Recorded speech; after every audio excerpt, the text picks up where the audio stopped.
What was your most serious, "Thank God I double-checked" moment? Looking through papers to shred, I opened an envelope and inside was a $2,500 check. It was a refund from when we refinanced our mortgage. Things like that is why checks are such an outdated concept. Why couldn't they deposit it directly into your bank account? I think they'd certainly be happy had the check been shredded. Student pilot 8 years ago. Got fuel in a high-wing training airplane. The instructor was ready to go. I'd done the pre-flight before the fuel truck arrived. You can't see the fuel caps from the ground. I was about to start the engine, but got out, hopped up on the step, and found both caps loose. You always do your whole pre-flight yourself. No excuses. Someone could have just landed and delivered it to you fully fueled. Run the whole check anyway. Fly to another airport and park it for lunch. Full pre-flight before you head home. Full checklist every time. Not a pilot, great-grandfather was. He imparted wisdom on my grandmother who shared it with me when I expressed interest on getting flying lessons. Everyone on the runway is a frickin' idiot. You can never be too sure someone didn't mess with your plane. Check it out, then check it again. 'Cause a car crash might not kill you, but a plane crash will. Was paying my mortgages online and almost added an extra digit to my payment amount. That would have sucked so bad because it could have wiped my checking account out. My dad transferred $40K to his mortgage instead of his savings. He's still trying to get it back. He'll lose interest eventually? Almost submitted a test paper without my name on it. Almost forgot my room keys before a 6-hour drive back to my university. I think this applies. So summer 2010, my family is having the inside of the house painted. Hot as all hell, so my parents leave the upstairs windows open day and night to let out the paint smell and help it dry with the hot air. I really don't like this. I'm a naturally paranoid person. This went on for several weeks. We have a pretty big house. One day before I leave school, I decided to go upstairs and shut the window and lock it. They can yell at me later if they want. When I came home that afternoon, the painter told me, "Hey, that big ladder you have on the side of the house was getting in the way, so I moved it. Hope that's okay." I responded, "We don't have a big ladder." Apparently someone came up to the house and set up a ladder to get through the open window, but I'd closed it just by chance that day. I guess they saw our painter coming and they ditched it and split, sans ladder. Oddly enough, my parents kept opening the window at night and during the day after all that crap. Yes, we came up on a free ladder, but I'm scared of heights. Gotta say, those robbers don't seem like the most committed types, or maybe they're just smarter than me and they know when to cut and run.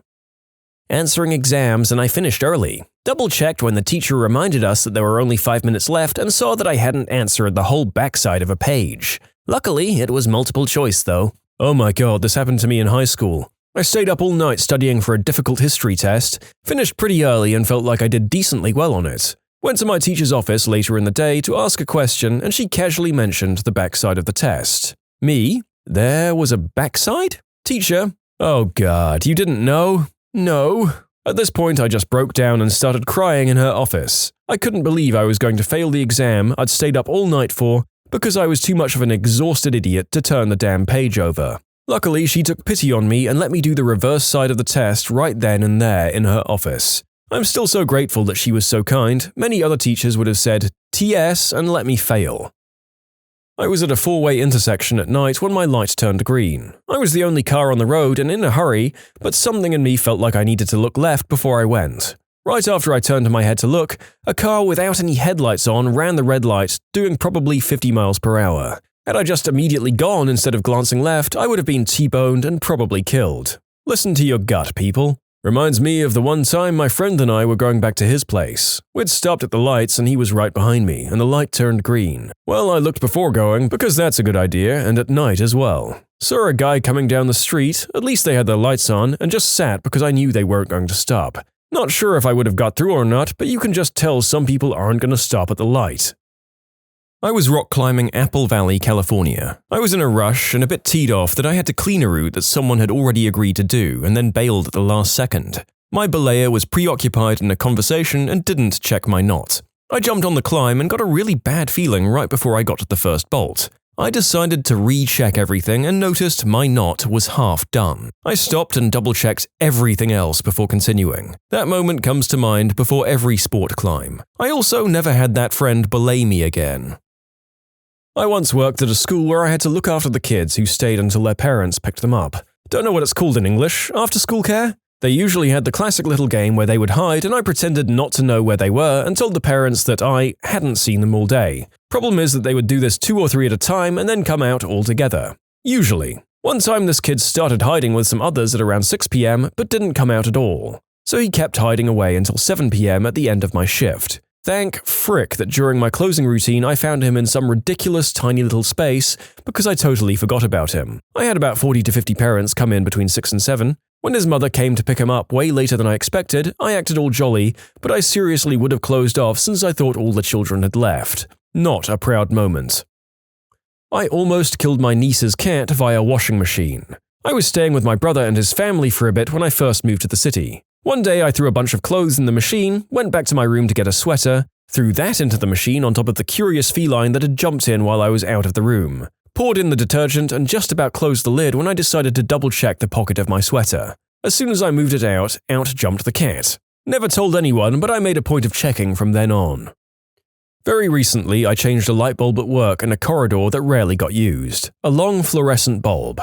As I was walking away, turning a corner, I realized the pitch of the hum of the light seemed off. Just seemed higher pitched than normal. I went back to check to make sure the light was on. It was on fire.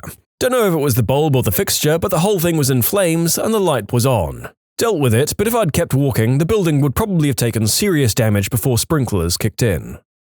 A colleague of mine saved me. I'd printed around 500 letters for him, and when I handed them over, he said the phone number didn't look right. I dialed it to check, and it was an adult phone line for lonely people. I'd put 2 numbers the wrong way around. We changed our number after that in case any customers misdialed. So glad that my colleague spotted it before those letters were sent out.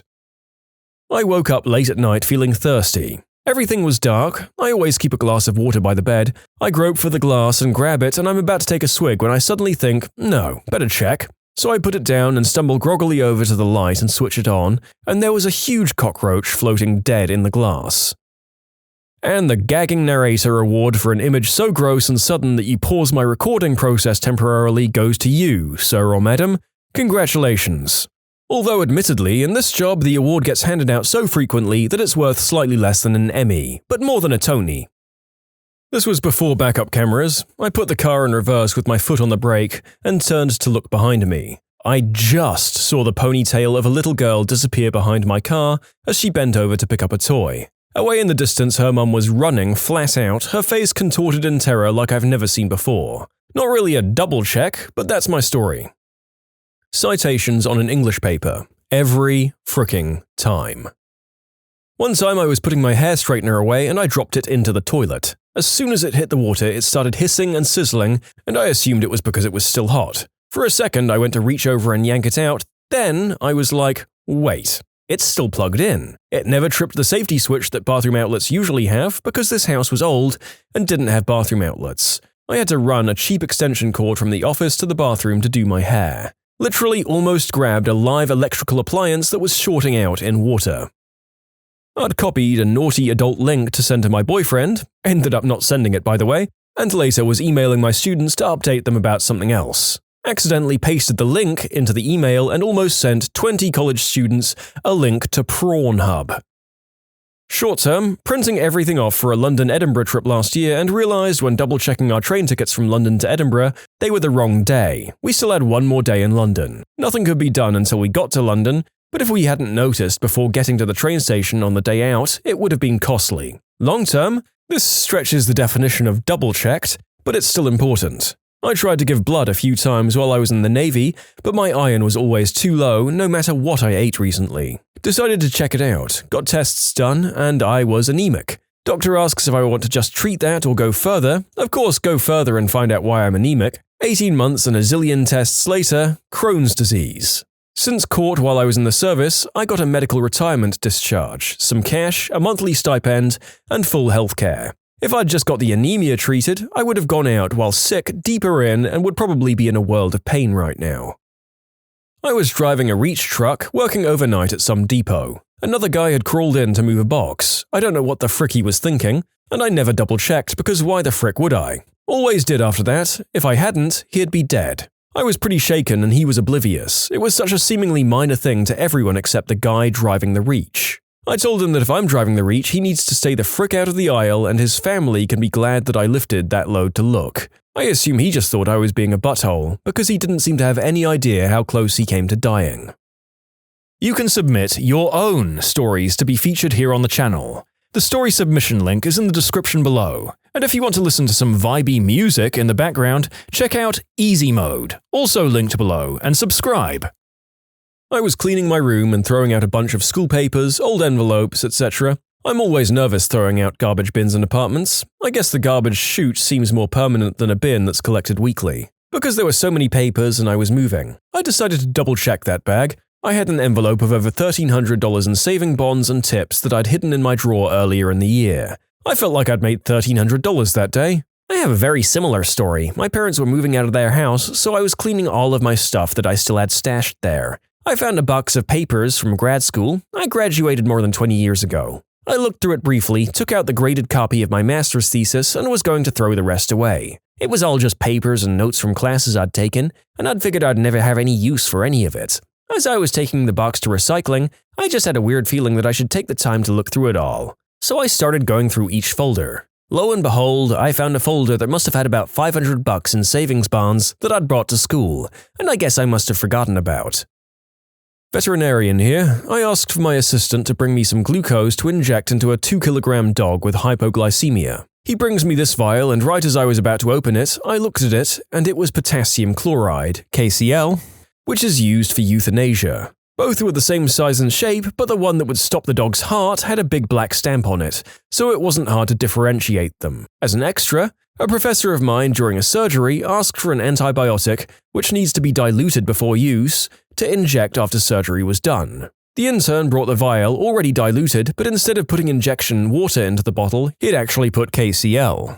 As the professor was injecting the antibiotic, she noticed the heart of the dog was stopping, but fortunately, the amount needed to kill the animal was a bit higher and they were able to save it. When they asked and saw what he'd actually put into the bottle, she went nuts on him for not double-checking it before diluting. I don't know what happened to the students. This is what I've always thought when I bring my cat into the vet for shots updates. I thought, that's ridiculous, they probably have the bottles for euthanasia marked and kept in a different spot. Thank you for terrifying me. Yes, thank you for enlightening all of us that we're one tired medical personnel away from a lethal injection at any given time. Fabulous. Ooh, I have one for this. I've lived in a few places over the years, but they all have one thing in common. Spiders, and lots of them. At an early age, I learned to always smack the heels of my shoes against the floor, my knee, etc. to knock out any spiders that might have crashed in my shoes overnight. One day, I was getting ready to leave the house and something interrupted that little ritual. Came back and couldn't remember if I'd checked and was about to slip them on when I decided to make sure, and sure enough, there was one that fell right out onto my knee. But it wasn't just any spider, no, it was a fricking black widow. After jumping up and possibly crapping myself in the process, I found it dancing across the floor and dealt with it. But good lord, the thought of what might have happened if I hadn't double-checked still makes my skin crawl to this day. Every time I'm driving and I'm turning into a different lane, I always check over my shoulder. I check all of my mirrors, then look over my shoulder. Do you know how many times it looks clear to merge into a different lane based off the mirrors, but when I finally look over my shoulder, I see someone right next to me? Especially bloody motorcyclists.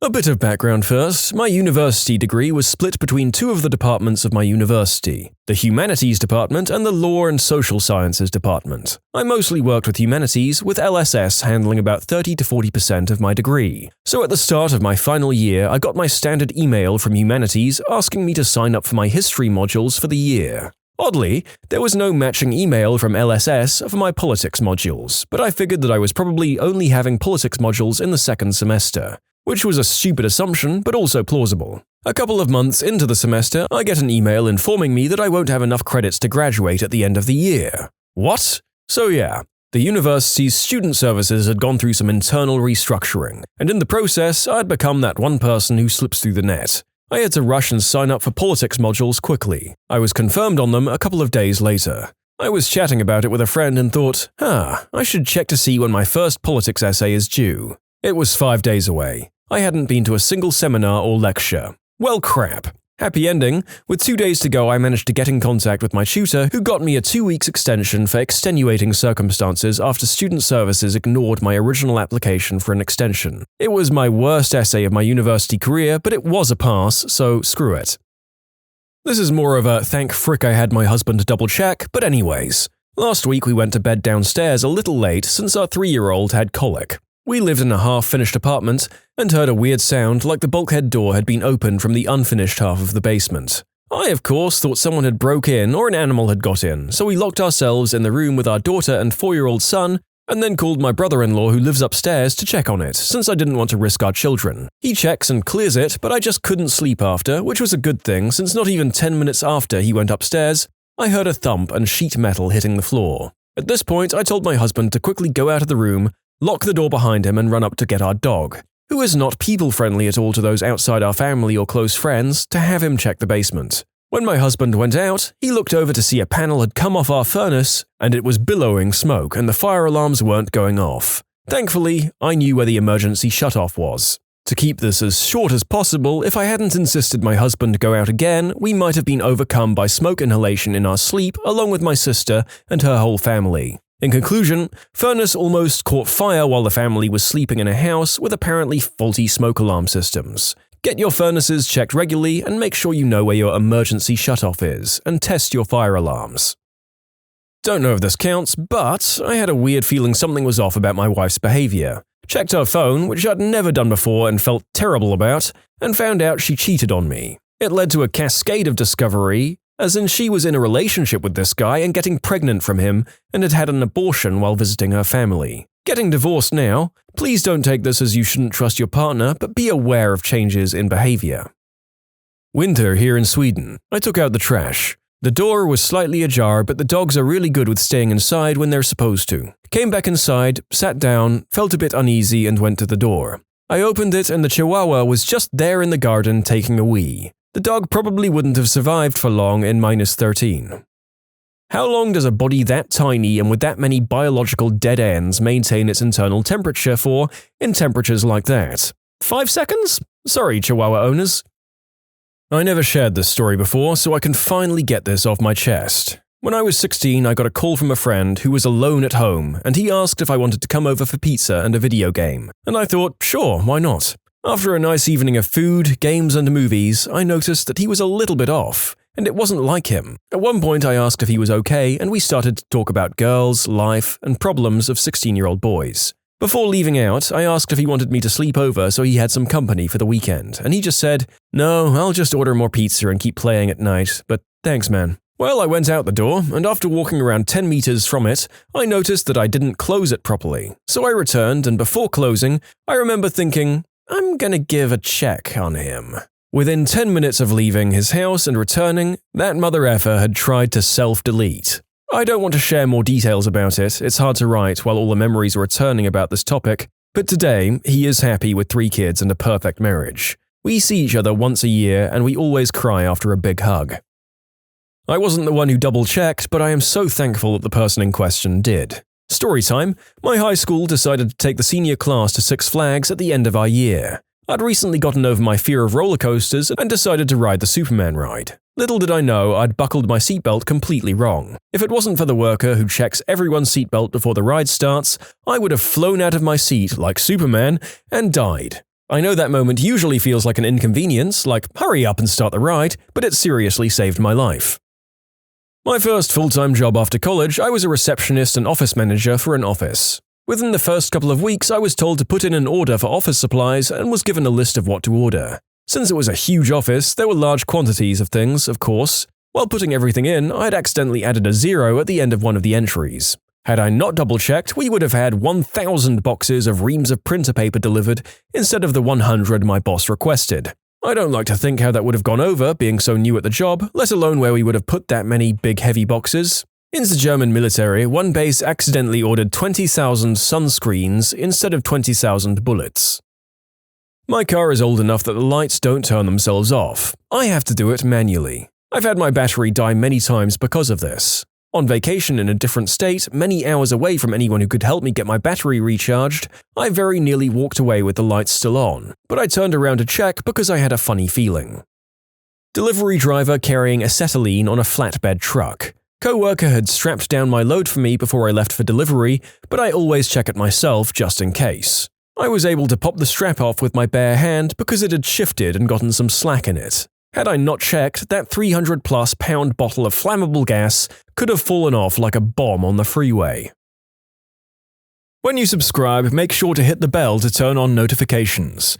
Put the playlist on in the background to finish listening to all the stories, or if you want some vibey music to put on in the background, check out easymode. If you like Am I the Genius, give Am I the Jerk a shot. Everything linked in the description.